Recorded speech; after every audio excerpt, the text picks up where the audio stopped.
Do INFPs have strong extroverted feeling? Coming up in this video, my take on it and how you can maybe identify it within yourself to know what's actually going on.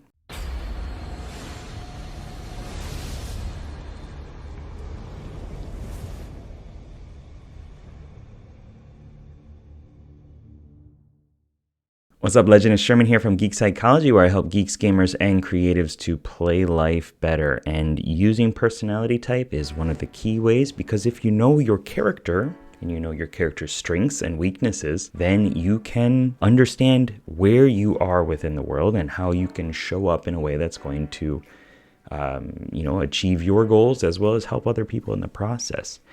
And I really think that we all, no matter what your type is, we all do want to connect with other people and make the world a better place. Anyway, so let's get back into what you're here for. You want to understand, can an INFP have strong extroverted feeling? Maybe you feel that, you absorb other people's emotions. Maybe you feel that something about what's going on with introverted feeling, with how you understand it, is not quite aligning with extroverted feeling and how you understand that too.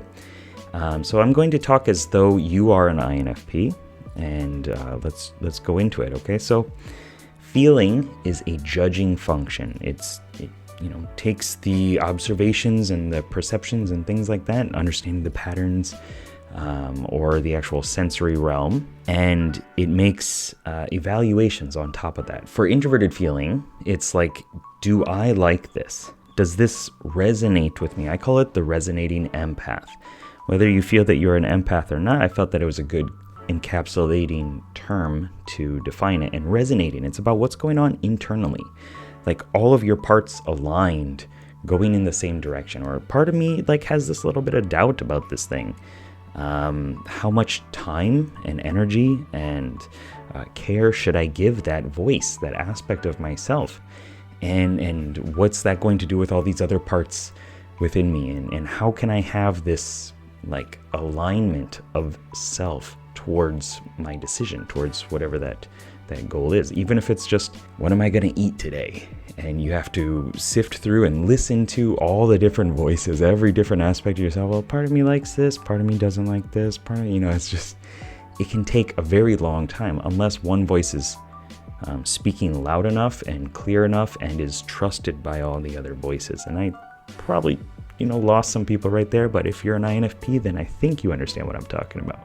And anybody can do this. Anybody has these aspects within them, but an introverted feeler specifically really gives a lot of energy to that aspect of themselves.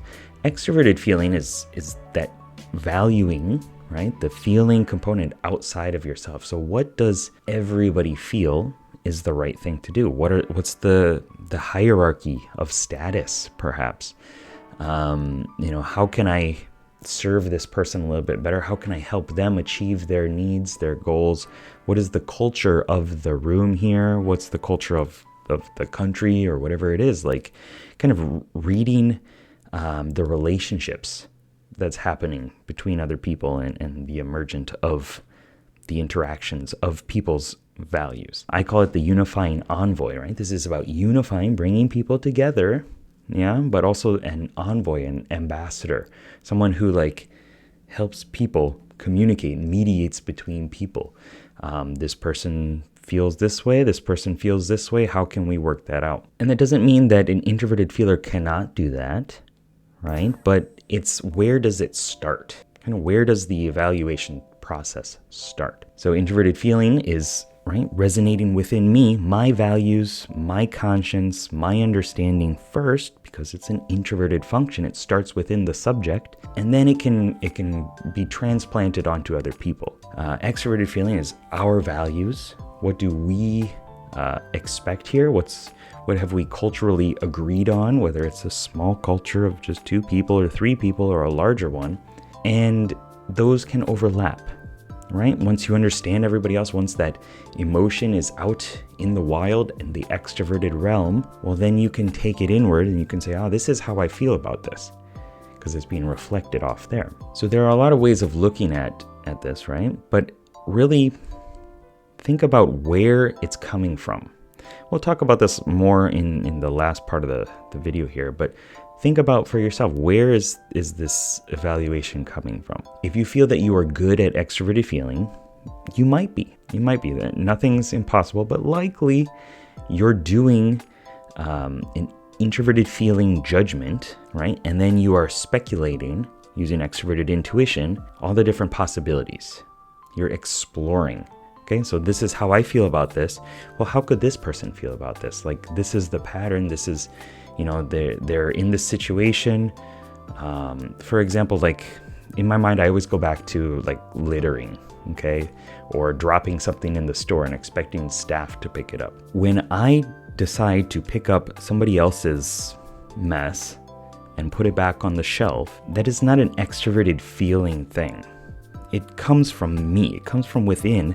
As if I were in that position, introverted feeling, if I were in that position, extroverted intuition, I would want this to happen, or I would be feeling like this. And so I'm going to kind of like alleviate my internal stress that I've put onto them, right? That's not their feeling. They might not be feeling like that. They might not even exist. It could just be a creation in my mind of who is this person that's working at this store that I'm saving from having to pick up somebody else's candy bar that they dropped. So that evaluation is self-centered in a lot of ways. It's coming from me, coming from within. It's not, well, this is what we do because we've all agreed that this is the right thing to do or the good thing to do. It's not necessarily that. Although that would be good, I would enjoy that. But it's not necessarily coming from that. It's what would I want in that situation. And so introverted feeling plus extroverted intuition, this innovating and resonating, or resonating and then innovating and exploring, can feel like extroverted feeling, can feel like this unifying envoy type character. Could also feel like introverted intuition sometimes, but it depends on what the goal is of how you're framing this and how you're thinking about it. And if you still feel that you're good at or strong at extroverted feeling, again, you might be, but it could also be a learned thing. Maybe you were in a context where, your wife and your mother-in-law and your father are all extroverted feelers. Or maybe you're in a country that really values extroverted feeling. And then maybe you start to pick up some of the skills and the techniques used with extroverted feeling. The issue there comes with it's just because you're good at a couple different facets, you might not be good at the whole thing, or you might not have the energy, capacity, and focus and desire to build habits around that. You might not have all these, the ability to really be in extroverted feeling for as long as you think. But it might be showing up and you're like, I'm pretty good at that. Really think about how long can you do this thing? How long can you be serving other people's needs and be proactively managing the relationships before you need to just I gotta stop. I gotta go, figure out myself. I gotta take some time away and just, be in my thoughts and understanding, self-understanding who I am and stuff like that before I can get back out there. So one thing I want you to do is to really, again, think about where does this emotion come from? Where does this value judgment come from? I know a lot of INFPs say, this other person's upset and now I'm upset, I'm absorbing their emotions, but I challenge you on thinking about that, because it's probably you see them and then you're quickly going internal and you're making a kinesthetic or a feeling judgment based off this, and then you are transposing that onto the other person, the other situation, and because you felt it within you, now you can interact with it. I know a lot of times for me, if it doesn't come in to my system, I probably don't even notice it. I have to internalize it first before I can engage with it in the outer world. And that can happen really quickly, especially if it's something that you've practiced or you've been around for a while or something like that. It might be something that you quickly pick up and you make a generalized evaluation on, and then you start interacting with, and you might assume that that's extroverted feeling. And if you want to know more about extroverted feeling, check out the video over here. If you want to know more about introverted feeling, check out the video over here. It's Choose Your Own Adventure.